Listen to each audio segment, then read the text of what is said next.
রাজধানী ঢাকায় শীতের প্রকোপ বেড়েছে। উত্তর ও উত্তর-পশ্চিম দিক থেকে বয়ে আসা ঠান্ডা বাতাসের কারণে ঢাকাসহ আশেপাশের এলাকার তাপমাত্রা কমে এসেছে। আজ সকালে ঢাকার সর্বনিম্ন তাপমাত্রা রেকর্ড করা হয়েছে প্রায় 13.5 ডিগ্রি সেলসিয়াস।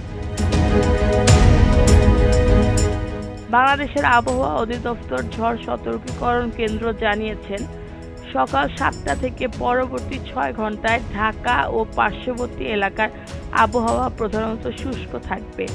আকাশ আংশিক মেঘলা থাকতে পারে এবং উত্তর বা উত্তর-পশ্চিম দিক থেকে ঘন্টায় 6 থেকে 12 কিলোমিটার বেগে বাতাস প্রবাহিত হওয়ার সম্ভাবনা রয়েছে। দিনের তাপমাত্রা সামান্য বাড়তে পারে।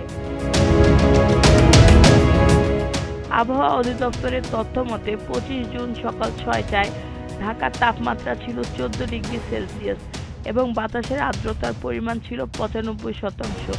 গতকাল ঢাকায় সর্বোচ্চ তাপমাত্রা ছিল 19.5 ডিগ্রি সেলসিয়াস। এদিকে সারা দেশে আজ সকাল পর্যন্ত মাঝারি থেকে ঘন কুয়াশা পড়তে পারে, যা কোথাও কোথাও দুপুর পর্যন্ত স্থায়ী হতে পারে। এতে সড়ক ও অভ্যন্তরীণ নৌ যোগাযোগ ব্যাহত হওয়ার আশঙ্কা রয়েছে।